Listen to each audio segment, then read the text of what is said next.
So in the right-sided swing, what we try to do is to take away the posture changes that compress the discs in the back. So for anyone who's got a lot of straightening in their bodies, like this, these things will compress down all the time. And for anybody who dips and comes down lower here and clears their hips early, it's going to compress this area in here.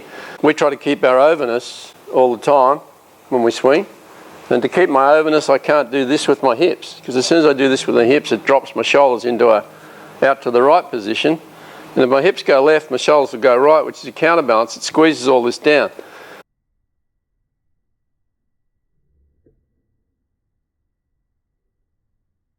What we do on the way down is we maintain our posture over, and we hold our left sides longer, and we turn our right sides around. So I'm actually turning around those things the whole time this way, and not squeezing them back that way and compressing them downwards. When I go back in the backswing, I've got my shape and I coil around that shape with my right side like this, but I'm not putting a lot of bending or anything in this center bit. And on the way down, I've got room to do this. So when I do this again, my shoulders are actually moving around, my hips are holding, and then I'm turning my shoulders around my hips to get my whatever weight is to transfer. The big thing today with a lot of the modern stuff is that the unwinding of the hips early create the shoulders going underneath or to the right.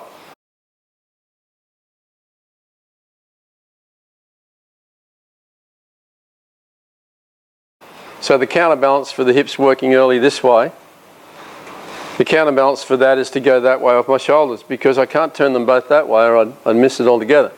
So that's what creates a lot of the twisting. The only thing is that in our swing, we tend to work the right side around the left and back into the left and hit with the right. There are lots of swings that work in different ways. So someone like Justin Thomas,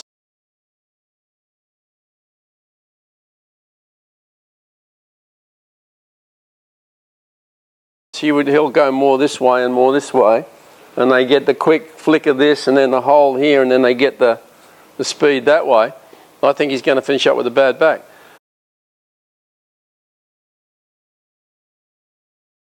Patrick Cantlay's had a bad back, and what he's tried to do is to stop the spinning of the lower and hitting more with his upper to alleviate that, and I think he's doing very well with it. Created a fracture by the way he was swinging. Even Tiger, he used to have a lot of this in his downswing, and now he looks as if he's only swinging at half pace, and he looks as if he's doing a lot more of this in his hitting with his upper body.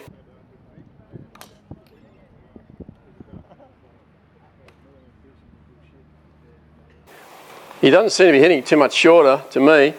So they've actually fused his spine and he's swinging better, to my mind. But it was actually his golf swing and stuff that created the spine problems in the start. So it's interesting to see that now he's only hitting at half pace, they say, and his rhythm's better and all that. But basically he's just keeping the spine angle he started with. This is the spine angle you start with. It's maintained throughout. And this way, this is the spine you start with, and it's maintained throughout. There's no twisting in the lower. And so I'm pretty lucky that I'm 75 and I can still play golf without any injury from my back.